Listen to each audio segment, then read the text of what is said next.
Hey everyone, and welcome to another Kanoa Reviews.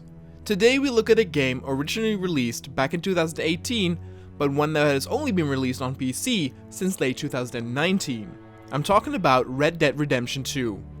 Though I did play Red Dead when it came out in 2018, I stopped playing when I heard it was coming to PC and decided I would properly play it on there with better quality visuals. For the past few weeks I've been playing Zelda Breath of the Wild, and though there are definitely things to be loved in that game, I could not help but feel that it had been surpassed by Red Dead 2 in so many ways. In fact, playing Zelda Breath of the Wild and realizing its shortcomings made me yearn for Red Dead Redemption 2 all the more, and so I decided to put Zelda on hold and would instead play Red Dead. Now don't worry, the Zelda Breath of the Wild review will be up in a few weeks. Red Dead Redemption 2 is Rockstar's passion project, and it shows.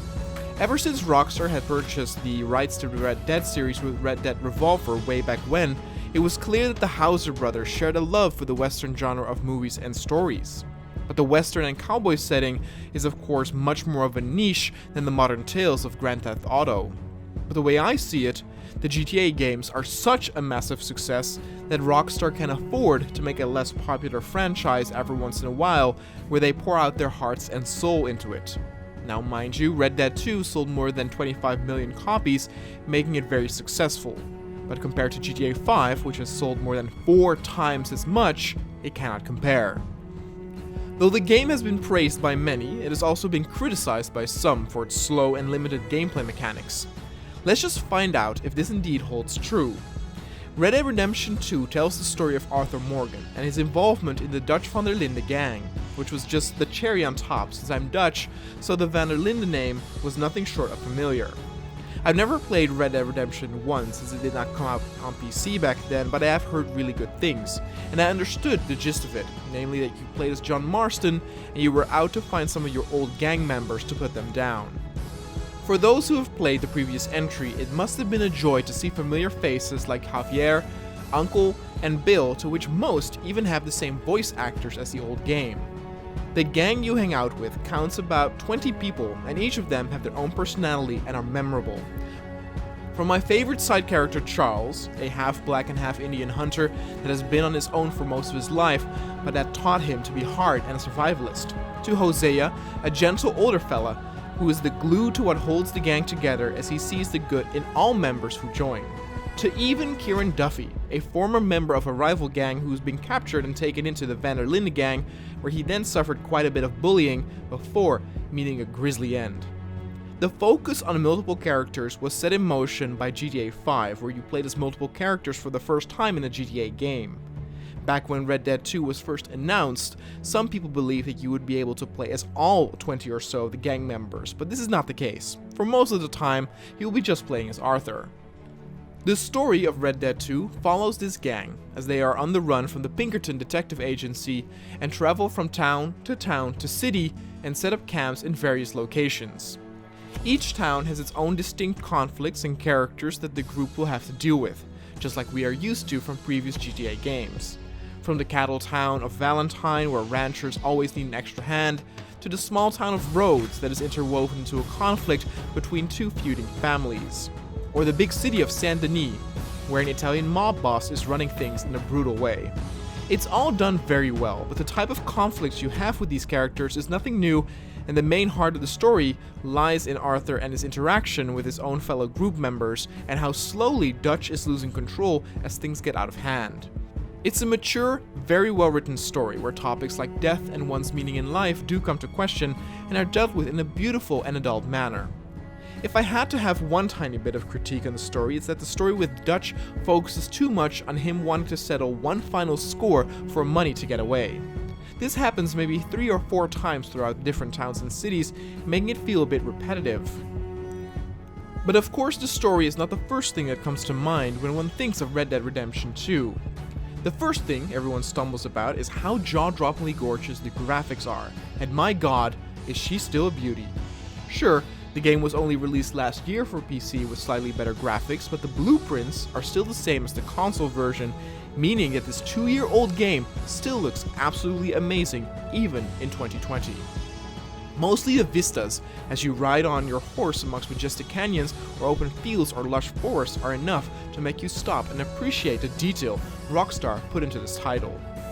I should also say that I played this game in a very particular manner, and it's definitely the way I would recommend to fully immerse yourself in it. I played the entire game first person, and it made everything so much more personal and made me notice details in the environment much more. And not being able to see your own character did not discourage me from buying new outfits all the time, since they do carry over in the excellent cutscenes. Many people struggle over the slow intro, and yes, I do agree that the 2-hour intro section in the snow is a bit too long. It's a great tutorial area, and the first mission actually has you take part in a cool fight in the snow outside a house, but 2 hours in a snowy mountain region obscures the beauty that is introduced afterward. Maybe having only 30 minutes or 1 hour in the snow would have been better, a bit comparable to the intro of GTA 5. The gameplay aspect of Red Dead is as old as GTA 3, with you heading on over to the icons on the map of mission givers, to which then a story mission follows. But one thing that I think is brilliant about Red Dead 2, and is something that pulled it to a higher level, is how they take on side objectives. I always hate in open world games to look at my map and see it full of icons of side activities to do, like in Sleeping Dogs, Far Cry, Assassin's Creed, etc.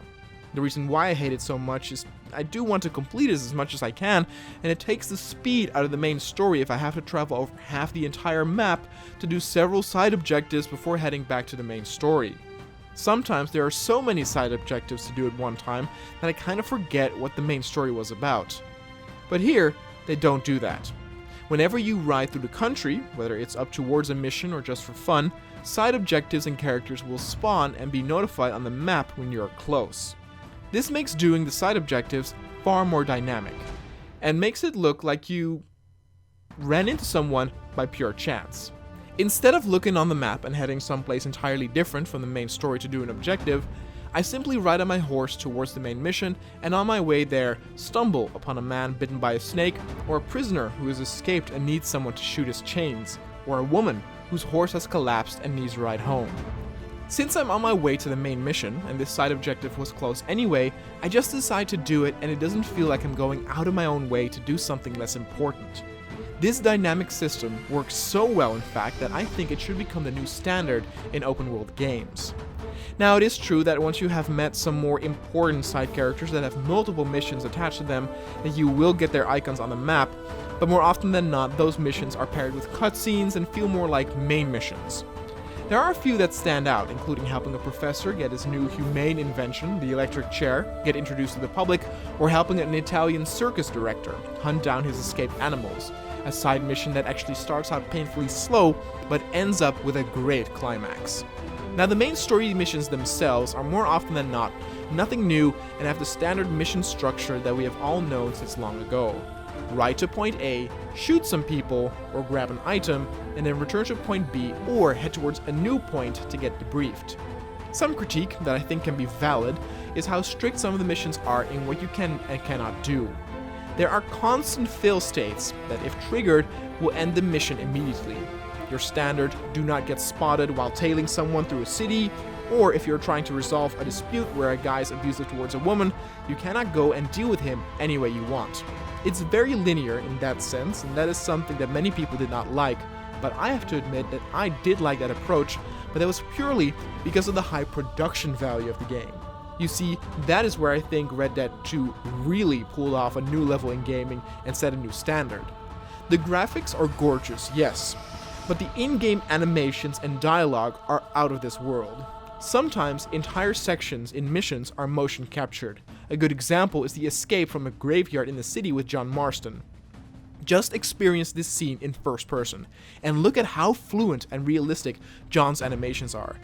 The fact that you are not watching a cutscene, but are actually playing at that moment is mind-boggling. Playing in first person did make it to where I could notice the transition from a scripted motion capture scene to a regular movement pattern behavior, but nonetheless, it was still impressive. And just about everything in this world had the same kind of detail. From horses that have so many different animations, from being frightened, to kicking someone if they're behind them, to drinking water, or lying down, or even shitting every once in a while. Same could be said for other animals like dogs that have the same type of animations. There's no need to have this many different animations for something so small, yet Rockstar went out of their way to do this. It makes the world feel all the more alive and incredible. And that is where the real star is, the world in Red Dead Redemption 2, and I think there's no one who can deny, not even those who don't like the gameplay, that the world is impressive. From the 200 animal species to the citizens or just the jaw-dropping views, it's all in perfect harmony and an absolute achievement in video game making.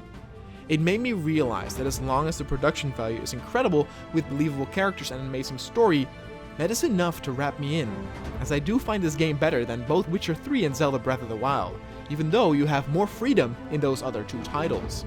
But as I said, apparently I came to the realization that I do actually love this strictly directed approach of storytelling. There are some choices you can do here and there in Red Dead Redemption 2, and there are even some variations on the endings, but it doesn't matter all that much. You can get some different cutscenes though, depending on what you do or what missions you take on, of which one particular scene with a black nun who I met on the train station really touched me. I looked up the other variety of that cutscene with a reverend of your own gang, and it did not nearly have the same type of impact as the dialogue was quite different. Red Dead Redemption 2 simply has a world full of characters I want to hang out with and places to visit because they feel so alive. The world is not as quiet as Zelda, or doesn't feel as clunky as Witcher 3 with its controls. Every mission, the horse riding, is accompanied with so well-written dialogues that you get to know your gang members more and more, and in the end, feel like you had one hell of a journey. Some of the side minigames like poker, dominoes, or five-finger fillet are fun, but you don't need to do them more than once, which is often what I did. You can go and see theater shows, but you don't have to at all, and this has always been the philosophy of Rockstar games ever since GTA 4. You can just chill and hang out in town, go to a poker game or see a theater show, but if you don't want to, you don't have to. It's completely up to you. The game is very lengthy, with the main story taking me around 40 or so hours to complete, and currently I am playing the epilogue, which also apparently is pretty long since I'm around 3 hours into it and feels like a beautiful send-off and intro to the old Red Dead Redemption game. It actually almost feels like a redemption to myself for not having played the first one. After I'm done with this game and go on to play something else, it's going to be a bit of a shock to get used to worlds, characters, and simply a production value that cannot compete with this, because Rockstar is simply the exception to this. A production like Red Dead Redemption 2 goes beyond your average one, and thereby falls in its own category, as comparing it to other games is simply unfair. In the end, Red Dead Redemption 2 gets a 9.5, and is thereby, I believe, the highest rated game I have ever reviewed on this channel yet. Some minor critique points are the repetitive nature of Dutch's character arc, and something that happens to Arthur's health that I thought happened way too sudden. The twist itself, and especially how he got it, was very well done and almost poetic in a way I thought. But the introduction of this happened so sudden that I thought it could be hinted at earlier in the game. With me now being in the epilogue, I believe I have maybe 2 or 3 hours left to play, and I'm going to savor every last moment of it. I cannot wait to go horse riding again and be back in the world of Red Dead Redemption 2.